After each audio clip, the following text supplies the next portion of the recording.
Pemirsa, emiten perbankan PT Bank Mandiri Persero Tbk terus menegaskan komitmennya terhadap pembangunan berkelanjutan melalui penerapan prinsip Environmental, Social, and Governance atau ESG. Di mana langkah ini telah memberikan dampak nyata bagi masyarakat dan lingkungan, terutama untuk penanganan limbah plastik yang menjadi sorotan utama di industri secara global. Seperti diketahui sesuai dengan arahan United Nations Environment Program atau UNEP yang menilai krisis limbah plastik yang mendesak secara global melalui Ending Plastic Pollution. Karena itu, emiten berkode saham BMRI akan mengambil langkah aktif melalui berbagai inisiatif yang bertujuan untuk mengolah sampah secara bertanggung jawab serta menekan timbunan sampah dari sumbernya. Adapun pengelolaan sampah yang berkelanjutan ini merupakan bagian dari komitmen perseroan dalam mendukung terciptanya ekonomi sirkular serta penerapan prinsip ESG secara konsisten, termasuk mendukung program pemerintah dalam mengurangi emisi karbon serta mewujudkan net zero emission 2060. Melalui berbagai inisiatif tersebut, pihak manajemen berharap dapat menciptakan dampak positif bagi lingkungan sekaligus mendorong pertumbuhan ekonomi yang inklusif dan berkelanjutan.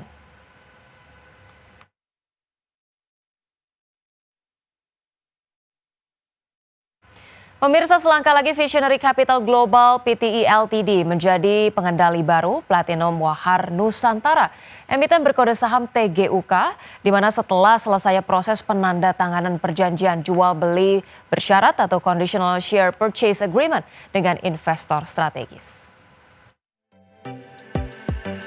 Emiten pengelola gerai minuman PT Platinum Wahar Nusantara Tbk dengan kode saham TGUK selangkah lagi memiliki pengendali baru yakni Visionary Capital Global PTI Ltd atau VCG.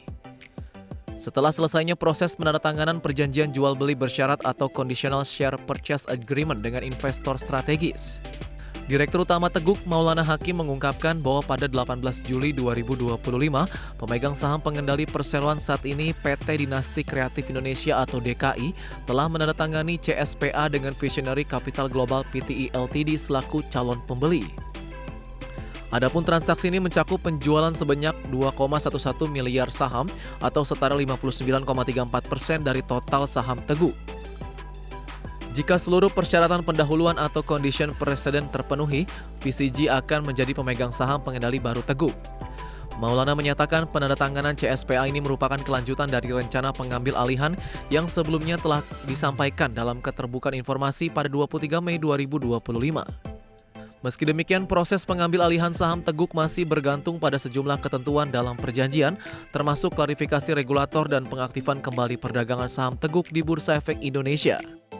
Jika hingga 30 September 2025 jual beli saham belum diselesaikan dan tidak ada persetujuan perpanjangan dari kedua pihak, maka CSPA akan batal secara otomatis.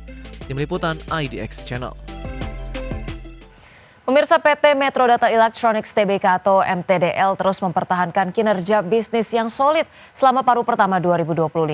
Perusahaan mencatat peningkatan pendapatan dan laba bersih yang menunjukkan fundamental kuat dan strategi pertumbuhan terukur.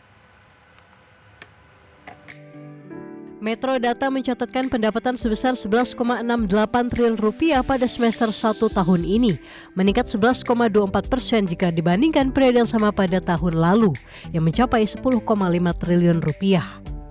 Pertumbuhan ini didukung oleh diversifikasi produk dan perluasan segmen bisnis, terutama peningkatan permintaan di segmen distribusi komersial dan smartphone.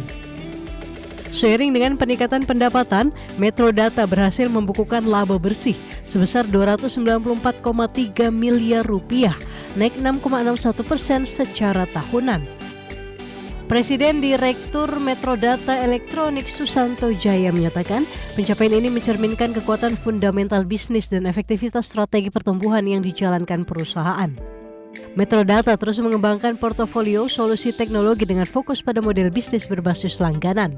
Hingga Juni 2025, segmen ini menyumbang sekitar 41% dari total pendapatan, menjaga kestabilan aliran pendapatan berulang yang sangat penting untuk keberlanjutan bisnis dalam industri TI yang dinamis. Perseroan optimis mampu mempertahankan momentum positif hingga akhir tahun. Strategi diversifikasi produk dan ekspansi pada segmen distribusi dan solusi konsultasi digital menjadi kunci dalam menghadapi tantangan pasar dan memanfaatkan peluang pertumbuhan ke depan. Berbagai sumber IDX Channel. Pemirsa PT Dharma Polymetal Tbk atau DRMA terus memperkuat posisinya dalam industri komponen otomotif dan kendaraan listrik nasional. Meski menghadapi tantangan tarif impor ke Amerika Serikat, perusahaan tetap optimistis dapat mencapai target tahun ini dengan dukungan ekspor yang solid dan rencana ekspansi produksi. Tarif impor komponen KAS saat ini sekitar 19% masih tergolong wajar dan tidak menghambat target perusahaan. DRMA juga tengah meninjau kemungkinan penambahan model produk baru. Keputusan akhir akan diambil setelah Agustus 2025. Strategi ini menjadi kunci dalam menjaga momentum bisnis di pasar ekspor utama. DRMA berencana mempercepat kapasitas produksinya untuk mendukung segmen elektrifikasi yang tengah berkembang pesat. Investasi dan pengembangan fasilitas produksi akan difokuskan pada komponen kendaraan listrik, termasuk baterai dan sistem kelistrikan, guna menjawab permintaan pasar domestik maupun global yang terus meningkat. Geliat pasar kendaraan listrik di Indonesia dan dunia mendorong DRMA untuk memperluas penetrasi di segmen ini. Pemerintah juga mendukung pengembangan elektrifikasi melalui berbagai kebijakan dan insentif, menyediakan peluang pertumbuhan yang besar bagi pelaku industri komponen otomotif seperti DRMA. Dengan fokus yang jelas pada segmen elektrifikasi, DRMA mempersiapkan diri menjadi pemain utama dalam rantai pasok kendaraan listrik di tanah air. Strategi diversifikasi produk dan sinergi dengan mitra lokal maupun global menjadi kunci keberlanjutan dan daya saing perusahaan ke depan. Berbagai sumber, IDX Channel. Dan pemirsa, berikut kami hadirkan informasi seputar indeks harga saham gabungan pada penutupan perdagangan sesi 1 hari ini, pemirsa, 28 Juli 2025. Di mana IHSG terpantau mengalami penguatan 1,3% atau menguat 102,8 poin ke posisi 7.646,3.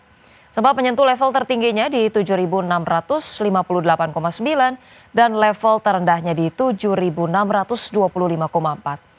359 saham menguat, kemudian 216 saham melemah dan 226 saham stagnan.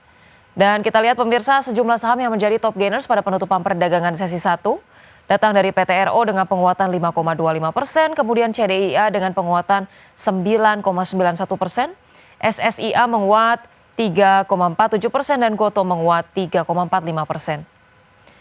Dari top losers pemirsa, saham WIFI ini melemah 5,61%, NICL melemah 10,36%, kemudian saham ESA melemah 2,3% dan INET melemah 2,67%. Dari pergerakan sektoral pemirsa, sektor keuangan menguat 2,9%, infrastruktur melemah ataupun menguat 2,39%, konsumsi primer menguat 0,33% dan kesehatan melemah 0,17%. Dan pemirsa, berbagai informasi lain akan kami hadirkan usai jeda berikut ini, tetaplah bersama kami.